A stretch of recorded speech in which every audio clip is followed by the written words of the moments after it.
கர்த்தருடைய பரிசுத்த நாமம் மகிமைப்படுவதாக. இந்த அருமையான காலை வேளையில் ஆண்டவருடைய வார்த்தை நம்மளோடு பேசுகிற ஒரு அருமையான வார்த்தையை நான் வாசிக்கிறேன். நீதிமொழிகள் 7வது அதிகாரம் 1வது வசனம். என் மகனே, நீ என் வார்த்தைகளை காத்து என் கட்டளைகளை உன்னிடத்தில் பத்திரப்படுத்து. என் கட்டளைகளையும் என் போதகத்தையும் உன் கண்ணின் மணி போல் காத்துக்கொள், அப்பொழுது பிழைப்பாய். ஆம் தேவச்சனமே, இந்த அருமையான வார்த்தையை நீங்கள் கேட்டுக்கொண்டிருக்கும் பொழுதே உங்கள் மனதில் ஒரு விஷயத்தை உணர்ந்து பாருங்கள். இந்த வருடத்தின் கடைசி நாட்களில் வந்திருக்கிறோம். இன்னையோடு நாளையும் சேர்த்து 2 நாட்கள் மட்டுமே உள்ளது.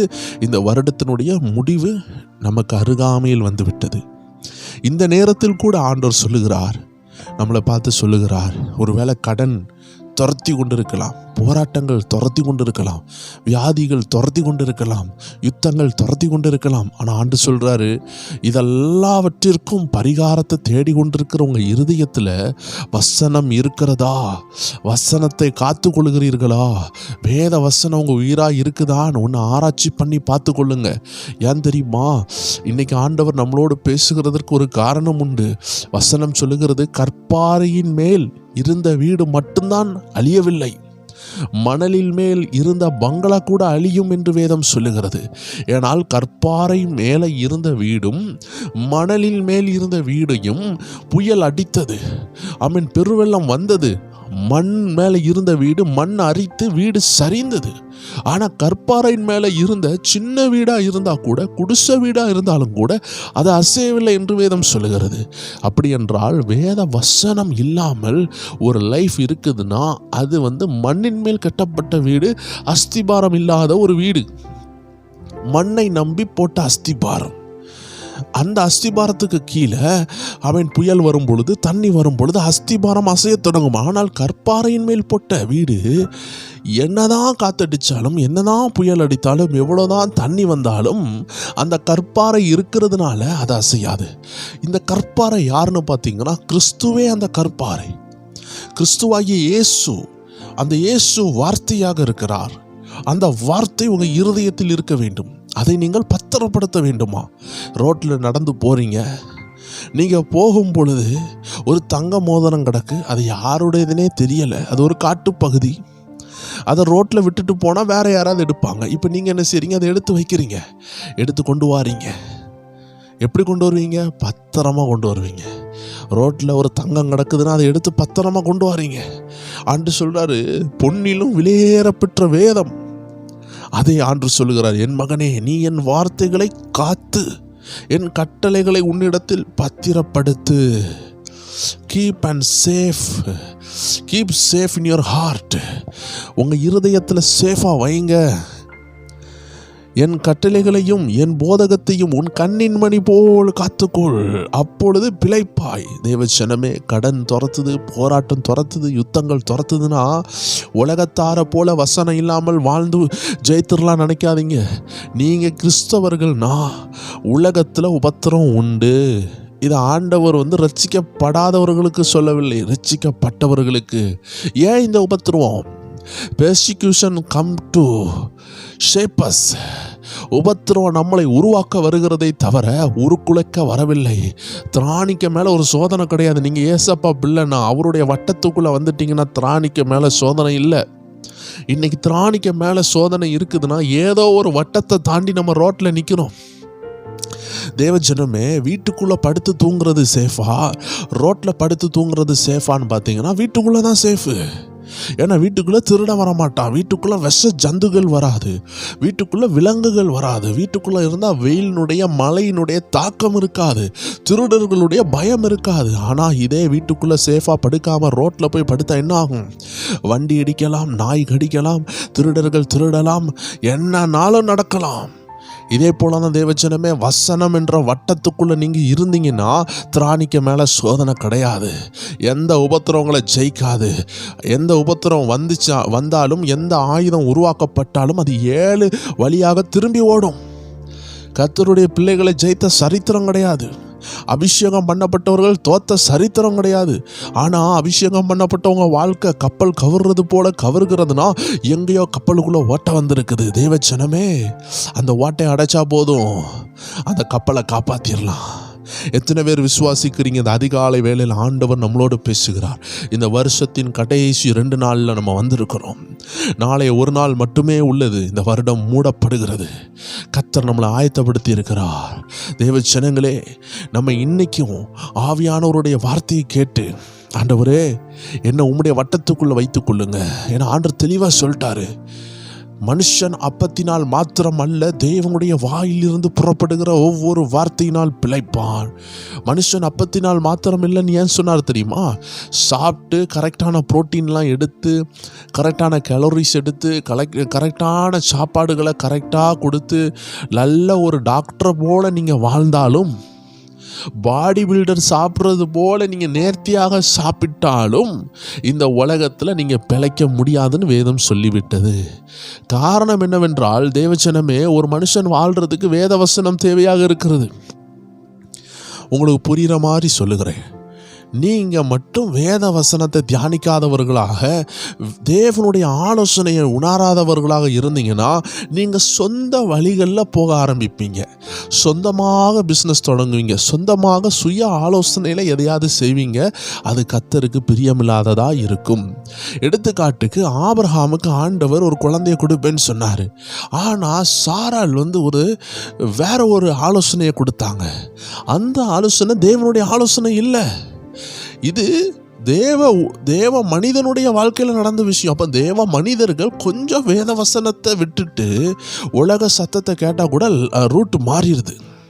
ட்ராக்கு தடார்னு என்ன செய்யுது, இன்னொரு ட்ராக்கு இடையில உள்ள ஷார்ட்கட்டில் போகலான்னு மக்கள் உள்ளே நுழைஞ்சிடுறாங்க. தேவ மனிதனாக இருந்தாலும் ஷார்ட்கட் அவர்களை ஆபத்தில் கொண்டு போய் விடுகிறது. லோத்துவை பாருங்கள், கண்ணுக்கு செழுமையாக இருந்த தேசத்தை தேர்ந்தெடுத்தான். அங்கே ஆபத்து இருந்தது. ஸோ தேவஜனமே, நம்ம வசனம் இல்லைன்னா சொந்தமாக நடத்த ஆரம்பித்துருவோம். நம்ம லைஃப்பை நம்மளே ஆளுகை செய்ய ஆரம்பிச்சிருவோம். கொஞ்ச நாளாக பைபிள் வாசிக்காமல், தேவனுடைய வார்த்தைகளை கேட்காம, செய்திகளை கேட்காம இருந்து பாருங்கள், உங்கள் லைஃப்பை நீங்களே நடத்த ஆரம்பிச்சிருவீங்க. இல்லை ஏதாவது ஒரு மனுஷன் சொல்கிறதை கேட்டுக்கிட்டு இருப்பீங்க. அப்போ என்ன ஆகும்னா, உங்கள் லைஃப் ஆபத்தில் மாட்டிடும். ஏன்னா வசனம் சொல்லுகிறது, மனுஷனுக்கு செம்மையாக தோன்றுகிற வழிகள் உண்டு, அதனுடைய முடிவு மரணம். ஏன்னா ஜீவ பாதையை தேர்ந்தெடுக்க ஒரு மனுஷனால முடியாது, மனுஷனுடைய ஞானத்தாலும் அறிவாலும் முடியாது. ஏன்னா மனுஷனுடைய அறிவு கொல்லும் அவனை. அதனால தான் வேத வசனம் தேவையாக இருக்கிறது. அது ஆவியாகவும் ஜீவனாகவும் இருக்கிறது. ஆவியின் சிந்தனையில் ஜீவனும் சமாதானம் இருக்குது. அப்போ ஆவியின் சிந்தனைன்னு சொன்னால், இந்த வேத வசனத்தின் சிந்தனையை நமக்குள்ள இம்பேக்ட் பண்ணும் பொழுது, நம்மளுடைய சொந்த ஆலோசனை வரும் பொழுது உள்ளே இருந்து ஆவியானவர் பேசுவார், உள்ளே இருந்து வசனம் பேசும். அப்போது நம்ம தவறான டிசிஷன்ஸை நம்ம என்ன செய்வோம், தவிர்க்க முடியும். தவறான ஒரு பிஸ்னஸை தடுக்க முடியும், தவறான ஒரு மேரேஜ் லைஃப்பை தடுக்க முடியும். இல்லைனா தேவ சித்தம் இல்லாத ஒரு பெண்ணை கட்டிடுவீங்க, இல்லை ஒரு மகனை கட்டிடுவீங்க, இல்லை தேவனுடைய சித்தம் இல்லாத ஒரு ஜாபில் சேர்ந்துருவீங்க. அப்போ வசனம் இருந்தால் ஆண்டவருடைய சிக்னல் கிடைக்கும், இது வேண்டாம் இது வேணும். இப்போ புரியுதா? அப்போது வசனம் இல்லைன்னா சிக்னல் கிடைக்காது, தவறாக போய் மாட்டிடுவீங்க. இப்போது தாவீதுக்கு சிக்னல் கிடைக்குது, கோலியாத்துக்கிட்ட போய் சண்டை போடுன்னு கிடைக்குது. ஆனால் கர்த்தரால் அழைக்கப்பட்டது சவுல். அப்போ அவருக்குள்ளாடி தேவனுடைய வார்த்தை கரெக்டாக இல்லை. அதனால என்ன ஆயிருக்குது, போய் சண்டை போட்டு ஜெயிக்க முடியவில்லை. ஆனால் தாவீதுக்குள்ளாடி நல்ல தேவ வார்த்தை இருக்குது, ஆவியானவர் நடத்துகிறார், போய் சண்டை போடுன்னு. இப்போ சவுல் மட்டும் சுயமாக போய் நான் ஜெயித்துருவேன்னு சொல்லி போயிருந்தான்னா, சவுலும் நல்ல உயரமான மனிதன் தான். ஆனால் கோலியாத்து அவனிலும் உயரமான மனிதன். கோலியாத்து சவுலை நிர்மூலமாக்கியிருப்பான். அந்த ராஜ்ய பாரமே அடிமையாக போயிருக்கும். ஏன்னா ஒரே ஒரு கட்டளை தான் கொடுத்தாங்க, பெலிஸ்தியர்கள் ஜெயித்தா இஸ்ரவேலர்கள் பெலிஸ்தியர்களுக்கு அடிமைகளாக இருக்கணும், இஸ்ரவேலர்கள் ஜெயித்தா பெலிஸ்தியர்கள் இஸ்ரவேலருக்கு அடிமையாக இருக்கணும். இப்போ சவுல் தோத்திருந்தா எல்லா இஸ்ரவேலர்களும் பெலிஸ்தியருக்கு வேலைக்காரனாக போயிருக்கணும். ஆனால் நல்ல வேலை தாவீது ஆவியானவர் இயக்குனார். ஸோ தேவ ஜனமே, வசனம் இல்லைன்னா நம்ம தவறாக போய் என்ன செஞ்சிருவோம், என்னால் இதை செய்ய முடியும்னு சொல்லி மாட்டிடுவோம். அதனால தான் வசனத்தினுடைய வெளிச்சம் தேவை, ஆவியானவருடைய வழிநடத்துதல் தேவை. எத்தனையோ பேர் இந்த வழிநடத்துதல் இல்லாததுனால தான் அவர்களுடைய லைஃப்பில் நிறைய போராட்டம். ஆண்டோடைய சித்தம் இல்லாத திருமணத்தில் என்ட்ராயிருவாங்க, சித்தம் இல்லாத தொழிலில் என்ட்ராயிருவாங்க, சித்தமில்லாத காலேஜில் போய் படிச்சிருவாங்க, சித்தமில்லாத ஊழியத்தை போய் செய்வாங்க, சித்தமில்லாத காரியத்தில் போய் தலையிட்டு கொண்டு இருப்பாங்க. அப்போ நல்ல வேதத்தை தியானிக்கும் பொழுது ஆவியானவர் உள்ள இருந்து சொல்வார், இது வேண்டாம், நம்ம மனசுக்கு பிடிக்காது. ஆவியானவர் உள்ள இருந்து சிக்னல் கொடுப்பார். நேருக்கு நேர் அப்படி பிரத்யட்சமாக தோன்றி பேசுவாரோ இல்லையோ, அது நடந்தாலும் நடக்காவிட்டாலும் உள்ளே இருந்து கண்டிப்பாக பேசுவார். உள்ள வசனம் இருக்குதுன்னு அது உங்களை வழி நடத்தியே தீரும், அது பாதை காட்டும். ஏன்னா வசனம் நம்முடைய பாதைக்கு தீபமாக இருக்குது, வெளிச்சமாக இருக்குது. அதனால அதில் சந்தேகமே இல்லை. அதனால தான் ஆண்டு சொல்கிறாரு, மனுஷன் அப்பத்தினால் மாத்திரமல்ல, நல்லா சாப்பிட்டு 3 வேளை நல்லா நீட்டாக சாப்பிட்டு நல்ல வீடு இருக்குது, நல்ல வேலை இருக்குதுனாலும் குடும்பத்துக்குள்ள சமாதானத்தை கொண்டு வந்து ஆவியின் வார்த்தைகளை கொண்டு வந்து ஆவிக்குரிய பாதையை காட்டி உங்களை இந்த உலகத்திலையும் வாழ வைத்து பரலோகத்துக்கும் கொண்டு போக இந்த வேத வசனத்தால் தான் முடியும். அதனால தான் வேதம் சொல்லுகிறது, என் கட்டளைகளை உன்னிடத்தில் பத்திரப்படுத்து, அவைகளை விட்டுறாத, கண்ணின் மணி போல காத்துக்கொள். நம்ம கண்ணில் உள்ள கருப்பு கலரில் இருக்கக்கூடிய அந்த மணி, இதில் ஏதாவது ஒரு தூசியோ ஏதாவது பட்டுனா உங்கள் யமன் என்ன செய்யும்? மூடி உங்கள் கண்ணை காத்துக்கொள்ளும். இதே போல் உங்கள் வசனத்தை திருட பிசாசு சில சூழ்நிலையை கொண்டு வருவான், நண்பர்களை கொண்டு வருவான். அங்கே வேலை இருக்குது, இங்கே வேலை இருக்குது, வெளிநாட்டில் வேலை இருக்குது, அங்கே பயங்கர சம்பளம், இங்கே பயங்கர சம்பளம்னு சொல்லுவான். அவனுடைய ஆசை வார்த்தைகள் அல்ல, கர்த்தருடைய சத்தம் தான் நமக்கு முக்கியம்.